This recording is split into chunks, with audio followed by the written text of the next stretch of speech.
നമ്മൾ കഴിഞ്ഞ പ്രാവശ്യം വായിച്ചത് 3-ാമത്തെ അധ്യായം ഒന്നുകൂടെ റിപ്പീറ്റ് ചെയ്തു.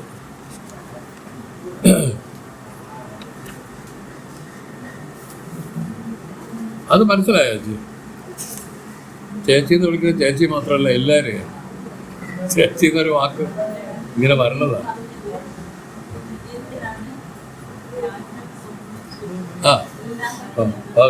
അതെ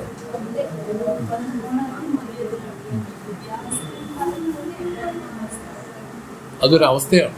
അതിനും അതീതപ്പെട്ടു പോകും. അത് അപ്പം ആദ്യമായിട്ട് നമുക്ക് എന്താണ് വേണ്ടത്? ഈ പറയുന്ന അഖണ്ഡാകാര വൃത്തിയെ ഉണ്ടാക്കി. ഇതാണ് ആദ്യത്തെ. അതിനെന്ത് ചെയ്യണം? മനസ്സ് സത്വഗുണ പ്രധാനമായി തീരും. അഖണ്ഡാകാര വൃത്തി ജ്ഞാനമാണ് ആത്മസാക്ഷാത്കാരത്തെ കൊടുക്കണം. ആത്മസാക്ഷാത്കാരം ചെയ്തതറിയാം. നമ്മൾ ഈ ഇരിക്കുന്ന സമയത്ത് തന്നെ നമ്മൾ അജ്ഞാനം കൊണ്ട് ദേഹമാണെന്ന് തെറ്റിദ്ധരിച്ചിരുന്നത് മാറി താൻ ആത്മസ്വരൂപമാണെന്നുള്ള അനുഭവവേദ്യമായ ജ്ഞാനമാണ്. അത് വെറും പറച്ചിലല്ല, തൻ്റെ അനുഭവത്തിൽ തന്നെ അത് ഇങ്ങനെ വരും. അതിന് അപരോക്ഷമായിട്ട് ഇത് വരും. ആ അനുഭവം കണ്ടവരെയാണ് നമ്മൾ ജ്ഞാനികളായിട്ട് പറഞ്ഞിരിക്കുന്നത്. ഇവരൊക്കെ അങ്ങനെയുള്ള ജ്ഞാനികളാണ്. എന്നാലും അവർക്ക് ഇനി ഒരു വലിയ കടമ്പയുണ്ട്. അതെന്താണെന്നറിയാം? ഈ ശരീരം ഇരിക്കുന്നത് വരെയും ഇതിൽ പല പല കർമ്മങ്ങൾ ഇനി അനുഭവിക്കാനുണ്ട്. പക്ഷെ ജ്ഞാനം ഉണ്ടാകുന്നതിന് മുമ്പ് വരെ ഈ ശരീരം ഞാനാണെന്നിരുന്ന ആ രൂപത്തിലിരുന്ന് അനുഭവിച്ചത് മാറി അവർ ഈ ശരീരം മനസ്സുകൾ അനുഭവിക്കുന്നതിന് സാക്ഷിയായിട്ടിരിക്കുകയുള്ളൂ. പിന്നെ അതുവരെ എങ്ങനെ ഇരുന്നു? അതുമായിട്ടൊരു താതാത്മ്യത്തിലിരുന്നു. അതാണ് തപ്തായ പിണ്ഡം പോലെ ഇരുന്നു എന്നാണ് പറയുന്നത്. ഈ കൊല്ലൻ്റെ ആലയിൽ ഇരുമ്പ്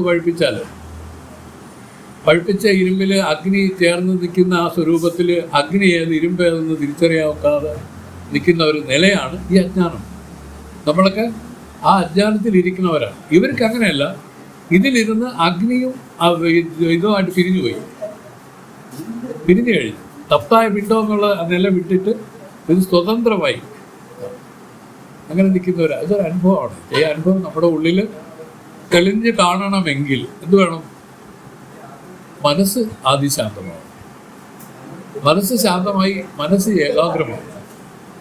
ശാന്തമാകുന്നത് ഈ വ്യവഹാരങ്ങളിൽ നിന്ന് ഒഴിയുന്നതും, ഏകാഗ്രമാവുന്നത് ശാസ്ത്രങ്ങൾ പറയുന്ന കാര്യങ്ങളെ ചിന്തിക്കുന്നതുമാണ്. ശാന്തമാക്കേണ്ട ചുമതലയുള്ളവരാണ് നമ്മൾ. മനസ്സെപ്പോഴും ശാന്തമായിട്ട് നിർത്തുക.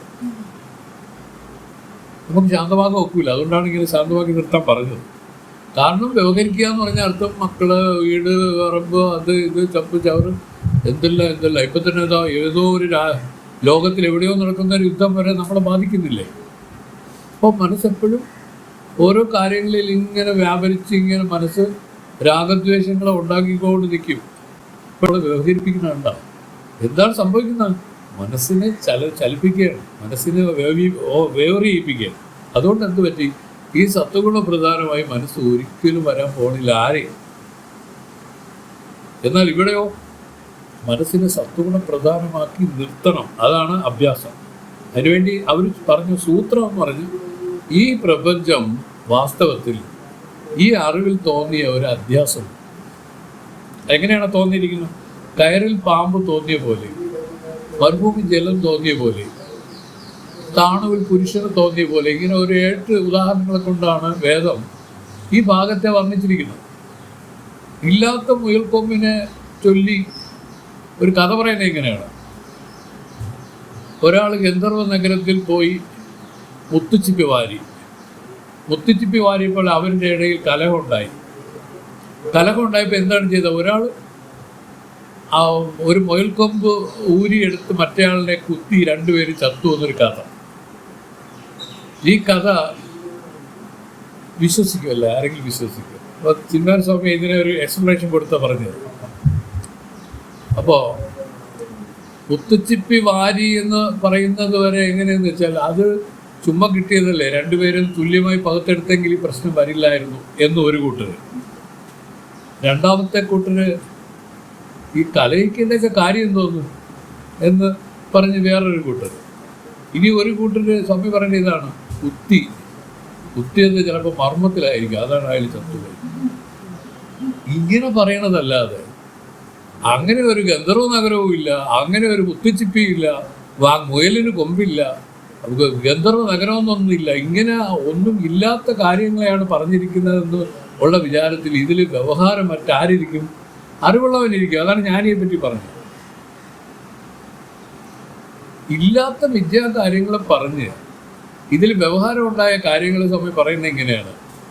ഏറ്റവും ഒടുവിൽ പറയാം, അത് കുത്തിയത് മർമ്മത്തിലായിരിക്കും, അതാണ് ചത്തുപോയത്. മുയലിന് കൊമ്പില്ല, അതും പോയി. അത് മനസ്സിലാക്കാതെ കുത്തിയ മർമ്മത്തിലാണെന്ന് പറയുന്നത് പോലെ ഈ രൂപത്തിൽ ഏതോ ഒരു സ്ഥലത്തിൽ ഉടക്കി നമ്മളും ഇരിക്കുകയാണ്. എവിടെയാണെന്ന് അറിഞ്ഞൂടെ, അത് കണ്ടുപിടിക്കണം. വാസ്തവത്തിൽ ഇല്ലാത്ത ഈ ഒരു മായാപ്രപഞ്ചമാണ്. ഇതിനെയല്ല പറഞ്ഞത്. ഇത് അതിൻ്റെ സ്ഥൂല ദൃഷ്ടിയിൽ ഇങ്ങനെ ഇരുന്നാലും സൂക്ഷ്മത്തിൽ ഇരിക്കുന്നതാണ് നമുക്ക് ഏറ്റവും കേട്. ഇത് സംബന്ധിച്ചുള്ള ഒരു സൂക്ഷ്മമായ ഒരു ലോകം നമ്മൾ സൃഷ്ടിച്ചു നമ്മുടെ ഉള്ളിലും വെച്ചേക്കുകയാണ്. അതാണ് ജീവസൃഷ്ടി. മനസ്സിലായില്ല? അപ്പോൾ ആ ജീവസൃഷ്ടിയിൽ ഇരുന്നു കൊണ്ടാണ് നമുക്ക് ഈ ബന്ധഹേതുവായ ജീവസൃഷ്ടിയാണ് ബന്ധഹേതു. മറ്റത് ഈ പ്രപഞ്ചം എന്ന് പറഞ്ഞാൽ ഈശ്വര സൃഷ്ടിയാണ്. ഇത് പൊതുവാണ്. ഇത് മുക്തിക്ക് കാരണമായിരിക്കുക. ഈശ്വരൻ മുക്തി അടയിക്കാനായിട്ടാണ് ഈ പ്രപഞ്ച സൃഷ്ടി ചെയ്തിരിക്കുന്നതെന്ന് ശാസ്ത്രങ്ങൾ പറയുന്നു. വേദാന്ത ശാസ്ത്രങ്ങൾ പറയുന്നു. ഇത് മനസ്സിലാക്കിക്കൊള്ളുക. അപ്പം ചേച്ചി ഒരു ചോദ്യമല്ലേ ചന്ദ്രൻ? ഇവരെ ഒന്ന് പറഞ്ഞല്ലേ? പറഞ്ഞുപോയി. തുര്യൻ. തുര്യം എന്ന് പറയണതില്ല. ഈ സ്റ്റേറ്റുകളെന്ന് പറഞ്ഞാൽ യഥാർത്ഥത്തിൽ അതിന് നാലെന്നാണ് പറയുന്നത്. നാലാമത്തെ ഒന്നാണ് ഇതിനെ പറയുന്നത്. ഇതാണ് വാസ്തവത്തിലുള്ളത്. ഈ തുര്യത്തിലാണ് ഈ ജാഗ്രത, സ്വപ്ന, സുഷുപ്തി എന്നുള്ള മൂന്നും പൊന്തി വരണം. ഒരു ഓസിലേഷൻ പറയും, നമ്മൾ പറയും എക്സ് ആക്സിസ് വൈ ആക്സിസ് പറഞ്ഞാൽ ആ എക്സ് ആക്സിസ് ആണ് എപ്പോഴും ഉള്ളത്. ഇതിൽ ആ ഓസിലേറ്റ് ചെയ്യുമ്പോൾ അത് നേരെ ഒന്ന് പൊങ്ങി പിന്നെ അതിൽ താന്നു വെച്ചാൽ എവിടെ താന്നു? തുര്യത്തിലാണ്. എന്നുവെച്ചാൽ ആ ഒരു എക്സാക്ട് ഇതിൽ തന്നെയാണ് വന്നിരിക്കുന്നത്. എന്നിട്ട് വീണ്ടും ഒന്ന് പൊന്തി ഒന്ന് താന്നു. ഇതുപോലെ ഒരു ഓസിലേഷനാണ്. 3 എണ്ണം ഇതിൽ വന്നിട്ട് പോകുന്നു. ഏതിൽ? ഈ തുര്യത്തിൽ. ഈ തുര്യഭൂമി എന്ന് പറയുന്നതാണ് നമ്മുടെ സമാധി അനുഭവത്തിൽ അത് തെളിയും. ഒരാൾ നാച്ചുറലായിട്ടൊരു സ്റ്റേറ്റ് നമുക്കുണ്ട്. കേവലമായൊരു ഭാവം. ആ കേവലഭാവം തോന്നാമൽ ഇപ്പം തോന്നുന്നില്ല. കാരണം ഈ പഞ്ചകോശങ്ങൾ ഇതിനെ മറച്ചുകൊണ്ടിരിക്കുന്നു. അത് പഞ്ചകോശങ്ങളിൽ ഏറ്റവും പ്രധാനമാണ് ഈ ശരീരം. ഇതാണ് അന്നമയകോശം.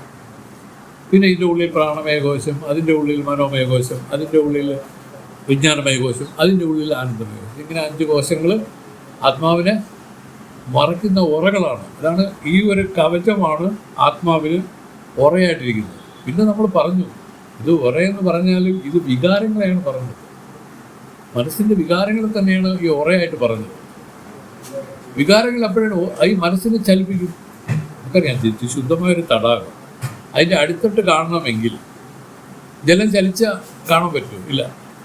അപ്പം ജലം ഏതെങ്കിലും രൂപത്തിൽ നിശ്ചലമാകുന്നത് വരെ നമ്മൾ അടിത്തട്ട് കാണൂല. ഇതുപോലെ ഈ മനസ്സാകുന്ന ആ തടാകത്തിൽ വാസ്തവം പറഞ്ഞാൽ ഈ വിഷയങ്ങളാകുന്ന ഓരോ കല്ലുകൾ ഇട്ടിട്ട് നമ്മളിരിക്കുകയാണ്.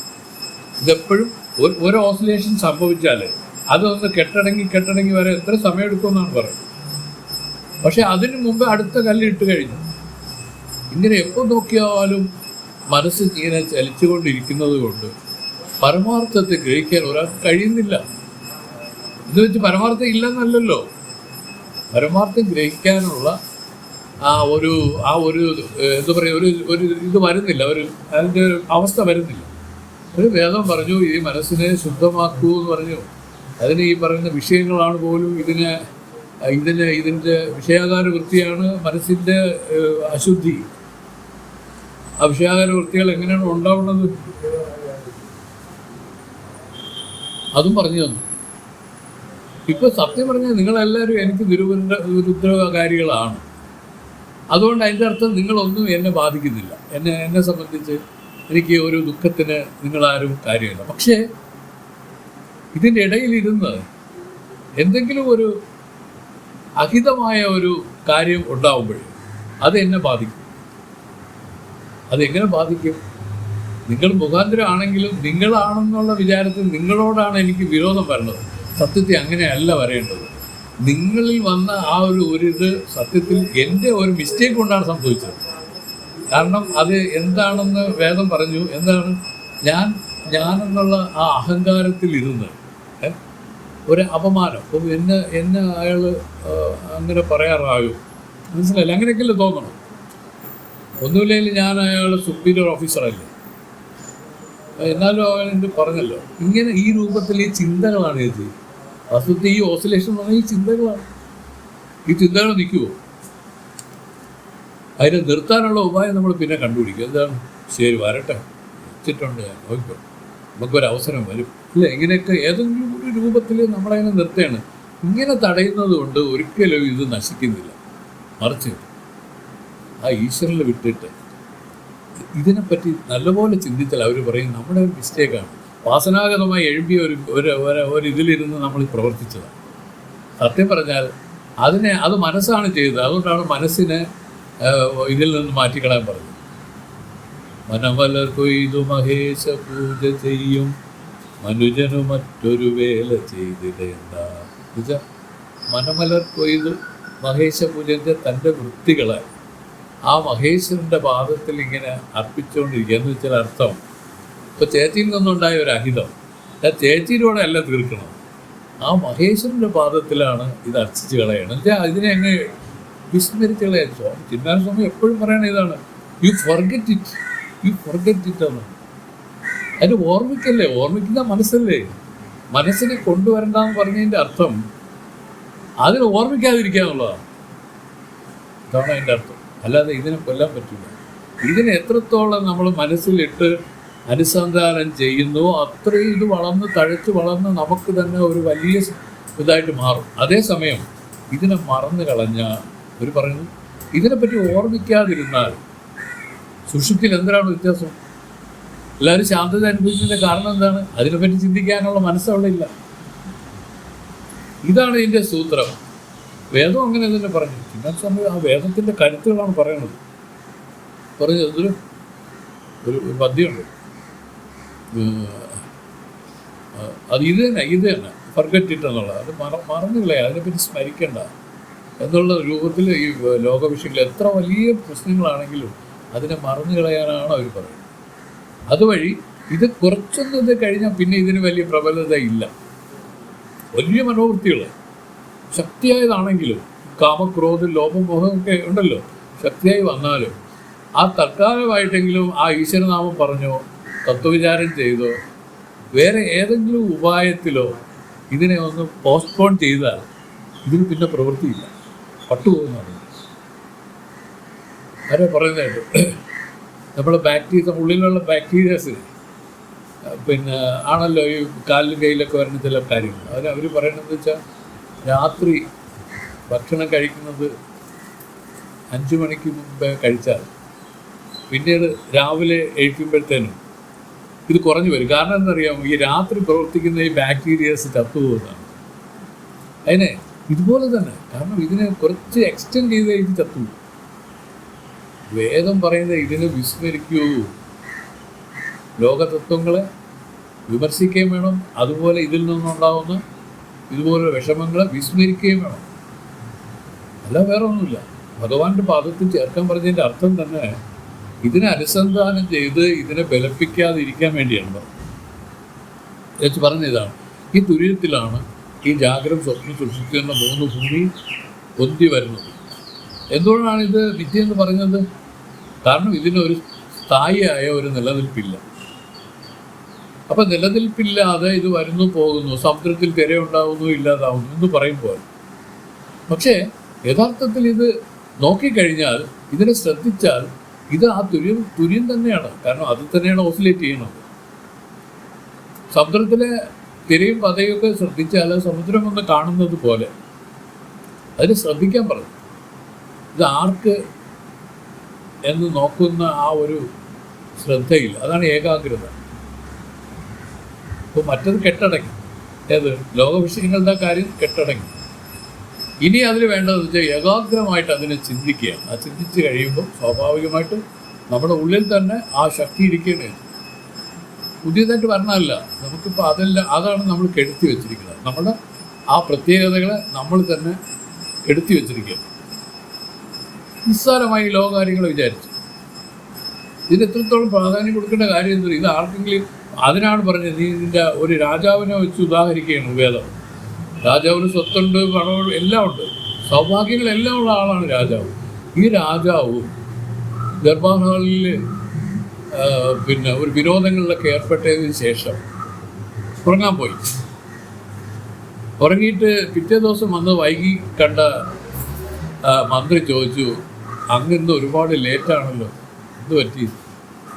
അദ്ദേഹം അദ്ദേഹത്തിൻ്റെ മൊഴി കേട്ട അതിശയിച്ചു. ഞാൻ ഈ ദർബാർ ഹാളിലൊക്കെ ഇരുന്ന് പല പല വിനോദങ്ങളിലും മറ്റും ഏർപ്പെട്ട് ഞാൻ നല്ല ക്ഷീണിച്ചു പോയി. അപ്പോഴേ ഒരു സംശയം വരാം, അപ്പോൾ ഇതിലൊക്കെ ഇടപെടുന്നത് സന്തോഷം സുഖവും ഉണ്ടാവാനല്ലേ? പക്ഷെ രാജാവ് അങ്ങനെയല്ല പറഞ്ഞത്. ഇതിലെല്ലാം ഏർപ്പെട്ട് ഞാൻ നന്നായി ക്ഷീണിച്ചു, അതുകൊണ്ട് കുറച്ച് അധികം ഉറങ്ങിപ്പോയതാണ്, കുറച്ചധികം ഉറങ്ങിപ്പോയി, അതാണ് താമസിച്ചതെന്നുള്ള കാര്യം. അപ്പോൾ അതിൽ നിന്ന് വ്യക്തമാണ് ഇതിലെല്ലാം പ്രവർത്തിക്കുന്നത് കൊണ്ട് സന്തോഷവും സുഖവും അല്ല ഉണ്ടാവുന്നത്, മറിച്ച് ദുഃഖവും പിന്നെ അദ്ദേഹം പറഞ്ഞെന്തൊരു ക്ഷീണവുമാണ് ഉണ്ടാവുന്നത്. ലോകവിഷയങ്ങളിൽ പ്രവർത്തിച്ചാൽ ഒരാൾക്ക് എന്തുണ്ടാവും? നമ്മൾ പറയും നല്ല സുഖമായിട്ട് കണ്ടുകൊണ്ടിരുന്നു TV എന്ന് പറയും, പക്ഷെ ക്ഷീണമാണ് ഉണ്ടാവുന്നത്. ഇതാണ് ആ രാജാവിൻ്റെ മൊഴി. രാജാവ് സത്യസന്ധമായിട്ട് പറഞ്ഞതാണ്. അപ്പോൾ ഈ രൂപത്തിൽ എല്ലാം ഉണ്ടായ രാജാവിന് പോലും ഈ പറയുന്ന സന്തോഷവും സുഖവും ഉണ്ടായില്ലെങ്കിൽ ഈ ഒന്നുമില്ലാത്ത നമുക്കൊക്കെ എവിടെ എന്തിനുണ്ടാവാനാണ്? മനസ്സിലായില്ലേ? അതുകൊണ്ടാണ് നമ്മൾ വിചാരിക്കുന്നത് ഇനി കുറച്ചും കൂടുതൽ അധികം സമ്പാദിച്ചു വെച്ചാൽ പറ്റും. അതിനുവേണ്ടി നമ്മൾ പ്രയത്നിച്ചുകൊണ്ടിരിക്കും. അവർ പറഞ്ഞു, വിട്ടുകളഞ്ഞ് തൻ്റെ ഉള്ളിലേക്ക് തിരിഞ്ഞ് ആ ആത്മാവിനെ അറിയാനായിട്ട് ശ്രമിക്കൂ. വാസ്തവത്തിൽ അവിടെ മാത്രമേ ശാശ്വതമായിട്ടുള്ള സുഖമുള്ളൂ. അതിനെ അറിയണമെങ്കിൽ എന്തുവേണം? മനസ്സ് നിർമ്മലമാവണം. മനസ്സ് സത്വഗുണം പ്രധാനമാക്കാൻ വേണ്ടിയിട്ട് അവർ ഉപദേശിച്ചതാണ്. ഈ ലോക വിഷയങ്ങളെ എല്ലാം അനുദിന ദുഃഖരൂപമായിട്ട് മായാകാര്യങ്ങളായിട്ടിരിക്കുകയാണ്. ഇതിൽ മനസ്സ് വെച്ച് പെരുമാറുന്നവർക്ക് ഒരിക്കലും ഈ പറയുന്ന സദ്ഗതി വരില്ല. എന്നാൽ ഇതിനെ ഉപേക്ഷിച്ച് നിൽക്കുന്ന അതാണ് വിരക്തി എന്ന് പറഞ്ഞത്. വിരക്തിയിൽ നിൽക്കുന്ന പുരുഷന്മാർക്ക്, വിരക്തിയിൽ നിൽക്കുന്നവർക്ക് ഇത് സുസാധ്യമായ ഒരു കാര്യമായിട്ടാണ്. പക്ഷേ ഇത് വിരക്തി നിന്നാൽ മാത്രം പോരാ. നമ്മളെ ഒരു വീട്ടിൽ കുടുംബത്തിൽ ഒരാളുണ്ടായിരുന്നു. അച്ഛൻ്റെ ഒരു സഹോദരനാണ്, മാധവൻ എന്നാണ് പേര്. അദ്ദേഹം പ്രത്യേകത എന്ന് വെച്ചാൽ അദ്ദേഹത്തിന് വിവാഹം കഴിച്ചിട്ടില്ല, പിന്നെ ഒറ്റത്തടിയാണ്, ഇത്തിരി ആഹാരം വേണം, അതുപോലെ തലയിൽ തേച്ച് കുളിക്കുക കുറച്ച് എണ്ണയും വേണം, അത്ര മാത്രം മതി. സന്തോഷവാനാണ്. കണ്ടാൽ എല്ലാ സന്യാസിയുടെ ലക്ഷണങ്ങളും. ഒന്നും വേണ്ട, പൈസ വേണ്ട, ജോലി ചെയ്യും, ഇഷ്ടംപോലെ ജോലി ചെയ്യും, പക്ഷേ നമ്മൾ ആഹാരം കൊടുത്താൽ മതി. അതുപോലെ തന്നെ ഇത്തിരി എണ്ണ അധികം കൊടുക്കണം. അതാണ് അമ്മച്ചിക്ക് ഒരു ഇത് പറഞ്ഞാൽ അവിടെ കറിക്ക് വയ്ക്കാനുള്ള എണ്ണ അത്രയും അവൻ തലയിൽ തേച്ചു. അങ്ങനെയൊക്കെയുള്ള ചെറിയ കുറുകുറുപ്പൊക്കെ ഉണ്ട് അവിടെ. വെളിച്ചെണ്ണ അത് നല്ല കുളുക്ക്, ചിലരുണ്ടല്ലോ കുളുക്ക് തേച്ച് ഒന്ന് പിടിപ്പിക്കും. അപ്പോൾ ഇത്രയും മതി. അപ്പം നമുക്ക് തോന്നും വേദം പറയുന്ന എല്ലാം ഒരാളാണ് ഇയാളെന്ന് തോന്നും, അല്ലേ? പക്ഷെ അല്ല, നാശം പറയും അല്ല. കാര്യം എന്ന് വെച്ചാൽ അവനിപ്പോൾ തൽക്കാലം ഇങ്ങനെ ഒരു നിലയിൽ നിൽക്കുന്നത് കൊണ്ട് അങ്ങനെ വന്നതാണ്. എന്നാൽ ഇതുപോലെ മാറി വരട്ടെ, അപ്പോൾ ഇതിൻ്റെ അപ്പുറമായിട്ട് ഇതെല്ലാം ഇതിൽ പ്രവർത്തിക്കുന്നത്. കാര്യം എന്താ പറഞ്ഞാൽ ശാസ്ത്രവിചാരമില്ല, വേദവിചാരമില്ല, ഇതിനെപ്പറ്റി മനസ്സിലായിട്ട് ഉള്ള വ്യക്തിയല്ല. അതുകൊണ്ടാണ് ലോക വിഷയങ്ങളെ നല്ലതുപോലെ അപഗ്രഥിച്ച് അതിലുണ്ടാവുന്ന വിരക്തിക്ക് മാത്രമേ ഇവിടെ നിലനിൽക്കുള്ളൂ. മറ്റെല്ലാം ശ്മശാന വൈരാഗ്യം, പ്രസൂതി വൈരാഗ്യം എന്നൊക്കെ പറഞ്ഞ് ഇവർ വൈരാഗ്യങ്ങൾ പറയണം. ശ്മശാന വൈരാഗ്യം എന്തെന്നറിയാം? ചേച്ചിക്കറിയാം? അതായത് നമ്മൾ അടുത്തുള്ള വളരെ വേണ്ടപ്പെട്ട ഒരാൾ മരിക്കുമ്പോൾ ചിതയിൽ കൊണ്ടുപോയി, അയ്യോ കഷ്ടം, ഇതുപോലെയാണല്ലോ നമ്മുടെ സ്ഥിതി എന്നൊക്കെ ആലോചിച്ച് കുറച്ച് സമയം ഒരു വിരക്തി ഉണ്ടാവുന്നതാണ് ജീവിതത്തോട്. ഇതിനെയാണ് ശ്മശാന വൈരാഗ്യം, പ്രസൂതി വൈരാഗ്യം. ഈ പെണ്ണുങ്ങൾ പ്രസവിക്കുന്ന സമയത്ത് ഉണ്ടാവുന്ന വേദനയിൽ അവർ ഒരു ശപഥം ചെയ്യുമെന്നാണ് പറയുന്നത്, ഇനി ഇതുപോലെ പ്രസവിക്കൂല, അതും വിട്ടുപോകുമെന്നാണ് പറയുന്നത്. അപ്പം ഈ രൂപത്തിലുള്ള വൈരാഗ്യങ്ങൾക്കൊന്നും ആധ്യാത്മികത്തിൽ സ്ഥാനമേ ഇല്ല. സ്ഥാനം ഏതിനാണ്? ലോകതത്വങ്ങളെ നല്ലതുപോലെ അപഗ്രഥനം ചെയ്ത് ഇങ്ങനെയാണെന്നുള്ള ഒരു വിവേകത്തിൽ നിന്നുകൊണ്ട് മനസ്സിനെ ശാന്തമാക്കി ആത്മാവിൽ ചേർക്കണം. ശാന്തമായി കഴിഞ്ഞാൽ ആ മനസ്സ് നിർമ്മലമായി കഴിഞ്ഞാൽ അത് ആത്മാവായിട്ട് ഐക്യം ചെയ്യും. അത് കാരണം അത് രണ്ടും ഒന്നുപോലെയായി. ഒരേ പദാർത്ഥങ്ങൾക്ക് തങ്ങളിൽ ഐക്യമുണ്ട്, വ്യത്യസ്തമായി ഐക്യമില്ല. ഐക്യം എന്ന് വെച്ചാൽ തങ്ങളിൽ ഒന്ന് തന്നെ അപ്പോൾ ആ രൂപത്തിൽ. ഈ രൂപത്തിലൊക്കെയാണ് വേദം നമുക്ക് ഇത് ഈ ഭാഗങ്ങൾ പറഞ്ഞ് മനസ്സിലാക്കിയിരിക്കുന്നത്. ഇപ്പം ചേച്ചിയുടെ പേരിൽ തുര്യബോധം എന്ന് പറയുന്നത് നമ്മുടെ യഥാർത്ഥ സ്വരൂപമാണ്. ഇപ്പോഴും അങ്ങനെ തുര്യത്തിലാണ് നമ്മൾ ഇരിക്കുന്നത്. തുര്യമാണ് ഇതിൽ സാക്ഷിരൂപമായിട്ടിരിക്കുന്നത്. അതിലിരുന്ന് ഈ ജാഗ്രത സ്വപ്ന സുഷുപ്തി 3 അവസ്ഥകൾ പൊന്തി അതിൽ തന്നെ 3 ജീവന്മാരും വന്നു. ചിതാഭാസൻ, തൈജസൻ, പ്രാജ്ഞൻ 3 ജീവന്മാരാണ്.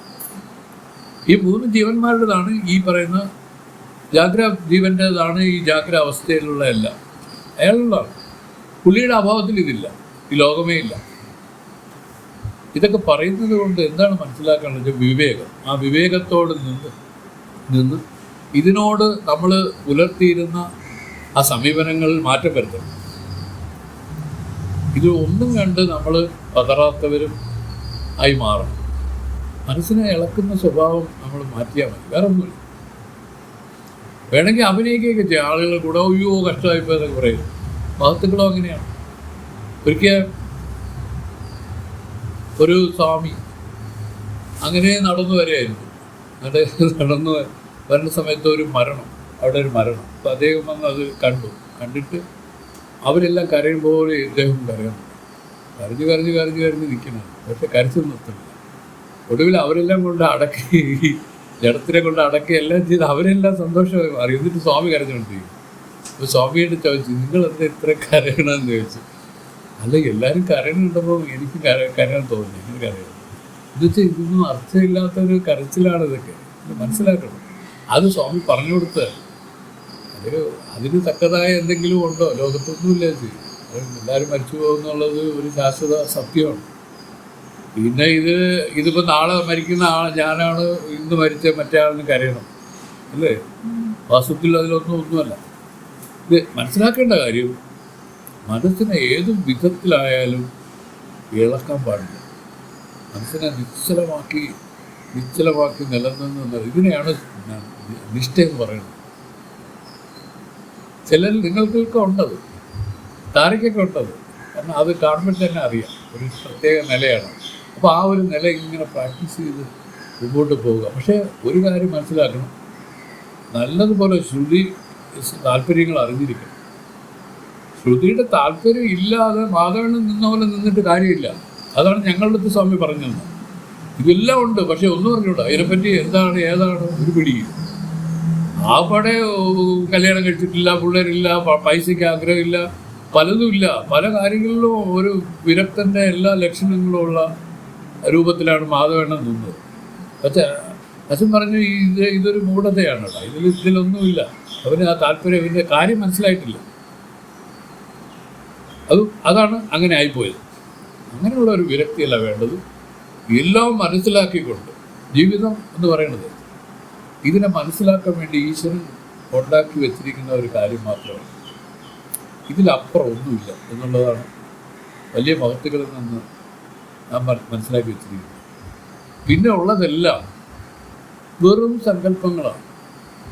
അങ്ങനെ ആവും ഇങ്ങനെ ആവും, ഇതെല്ലാം സങ്കല്പം. അതിൽ സുഖവും ദുഃഖവും എല്ലാം അതും സങ്കല്പമാണ്. സർവ്വത് സങ്കല്പം മാത്രമായിട്ട് ഇതിൽ ഉണ്ടാക്കി വെറുതെ സമയം കളഞ്ഞ് ജീവിതം നയിക്കുന്നവരാണ് എല്ലാവരും. ഇതിൽ കഥയില്ലെന്ന് പറയുന്ന അർത്ഥം ഇതിൽ സമയം കളയണ്ട, ഇതിനെപ്പറ്റി നീ ചിന്തിക്കേണ്ട. നീ ചിന്തിക്കേണ്ട നിന്നെപ്പറ്റിയാണ്.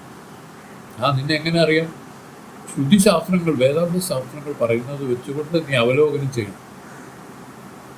അങ്ങനെ ചെയ്ത് നീ നിന്നെ അറിഞ്ഞ് മുക്തനായിക്കും. ഇതിനാണ് ജ്ഞാനം എന്ന് പറയുന്നത്. ജ്ഞാനം എന്ന് പറഞ്ഞാൽ തന്നെ അറിയുന്നതാണ്. താൻ യഥാർത്ഥത്തിൽ ഇപ്പം ആരാണ് യഥാർത്ഥത്തിൽ? തൊട്ട് കാണിക്കാൻ പറ്റുന്ന വല്ലതാണ് അല്ല. പക്ഷെ നമ്മൾ അതിന് അവ്യക്തമായിട്ട് ഞാൻ ദേഹമാണെന്ന് ഇരിക്കുന്ന നിലയിലാണ് അജ്ഞാനമായിട്ട് പറഞ്ഞത്. പക്ഷേ നമ്മൾ ഒന്നുമായിട്ടും ബന്ധമില്ല. ഈ അറിവ് ഒന്നിൽ ചേർന്നിട്ടില്ല. അറിവിലും പോയി ഒന്നും കലർന്നിട്ടുമില്ല. സർവത്ര സ്വതന്ത്രമായി നിൽക്കുന്ന ഈ ഒരു രഹസ്യത്തെ നമ്മളെ ഉണർത്തുകയാണ്. കാരണം നമ്മൾ സ്വപ്നത്തിൽ എന്തോ സംഭവിച്ച പോലെ കിടന്ന് കൈകാലിട്ട് അടിച്ചുകൊണ്ടിരിക്കുന്ന സമയത്ത് അറിവുള്ളവർ ഗുരുക്കന്മാർ ഉണർത്തുന്നതിനെയാണ് വേദമായിട്ട് പറഞ്ഞത്. ഉണർന്നാൽ മാത്രമേ അറിയാവൂ ഒന്നും സംഭവിക്കാതെയാണ് ഞാൻ ഇത്രയും നിലവിളിച്ചതെന്നേ.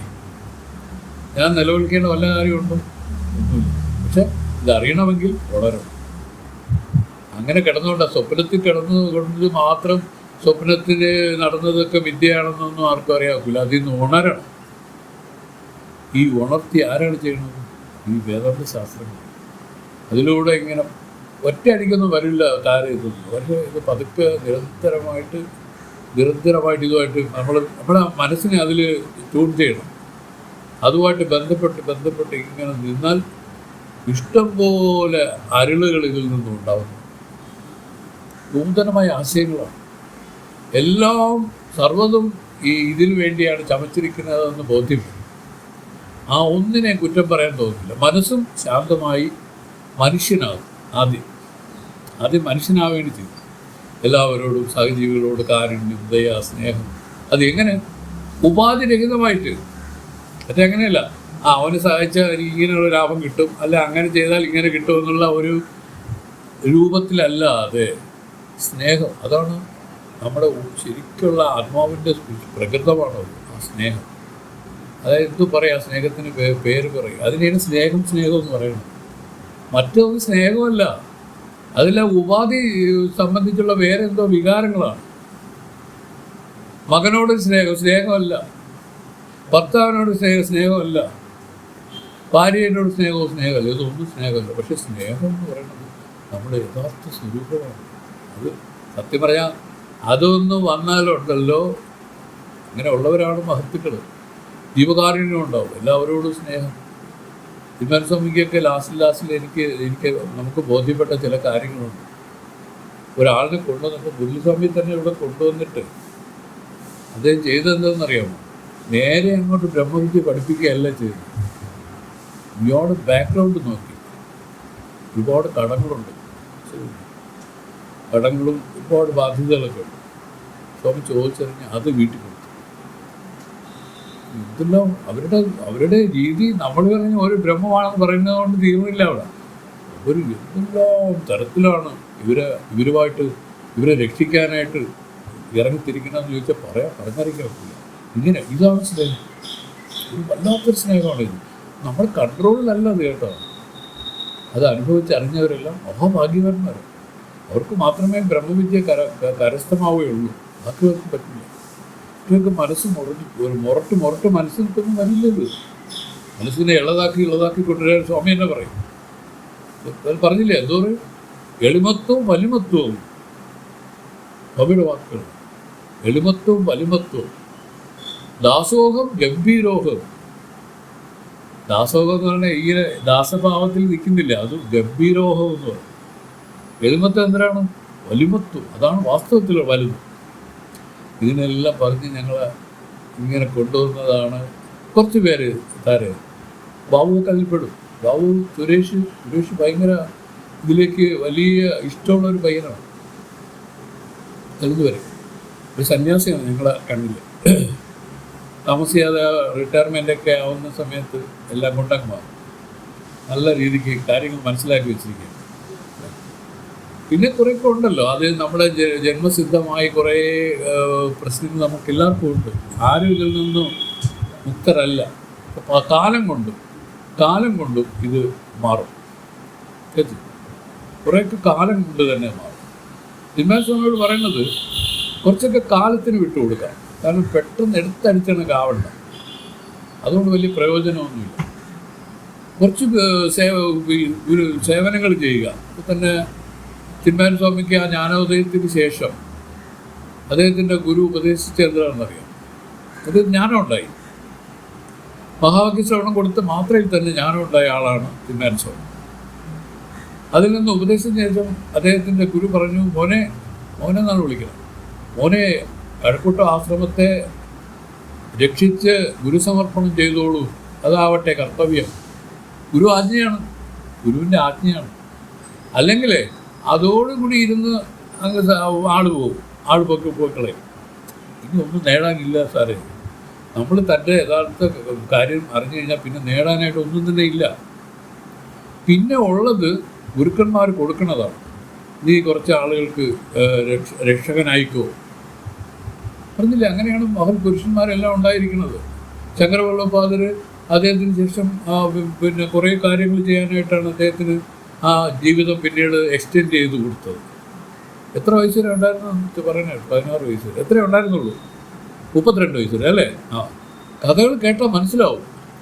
ഓരോരുത്തർക്കും അവർ ആയുസ് നീട്ടിക്കൊടുത്തതിൻ്റെ കാരണം അത് അറിഞ്ഞതിന് ശേഷം ഇത് കുറച്ച് പേർക്ക് കൂടെ പറഞ്ഞു കൊടുത്ത് അവരെയും കൂടെ രക്ഷപ്പെടുത്തുക. ആ ഉദ്യമത്തിലാണ് ചിന്മയ സ്വാമികൾ ഇവിടെ നിലകൊണ്ടത് കുറേ കാലം. അതിലെത്ര പേർക്ക് മനസ്സിലായി? കുറേ പേര് എതിരായിരുന്നു. കാരണം മനുഷ്യരല്ലേ, അവരുടെ മിസ്റ്റേക്ക് മറ്റേ ആൾ കാണും. അങ്ങനെ മുട്ടിക്കൊണ്ട് അതെല്ലാം മാറ്റി തന്നെ നോക്കിക്കൊണ്ട് ആ അന്വേഷണത്തിൽ അങ്ങനെ സദാ പ്രവർത്തിക്കരുതെന്ന് പറഞ്ഞില്ല, എല്ലാം പ്രവർത്തിച്ചോ. പക്ഷെ അതിലെല്ലാം ഈശ്വരപരമായിട്ട് ആ ധ്യാനത്തെ കൂടെ ഉൾക്കൊള്ളിച്ച് ഇങ്ങനെ പൊയ്ക്കൊണ്ടിരുന്നാൽ അവർ പറയുന്നു ഇതിനകത്ത് വളരെ താമസിയാതെ ഈ അപരോക്ഷമായ അനുഭവം ഇതിൽ വന്നു ചേരും. അത് നമ്മുടെ കഴിവല്ലേ, അത് ഗുരുക്കന്മാർ ഇവൻ്റെ മനസ്സ് വാക്ക് കരണങ്ങൾ യോജിക്കുമ്പോൾ ഗുരുക്കന്മാർ അനുഗ്രഹിക്കുന്നു. അതുവരയ്ക്കും വളരെ ശ്രദ്ധയോടുകൂടി പോകുന്നവർക്ക് മാത്രമേ ഇതിൽ വരാൻ പറ്റൂ, എല്ലാം വരാൻ പറ്റില്ല. പക്ഷെ കുഴപ്പമില്ല, അടുത്ത ജന്മത്തിൽ വരും ജന്മങ്ങളിൽ അങ്ങനെ പൊയ്ക്കൊണ്ടിരിക്കും.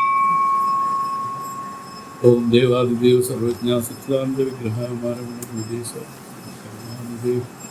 ദീർഘദണ്ഡ നമസ്കാരം ശരീരം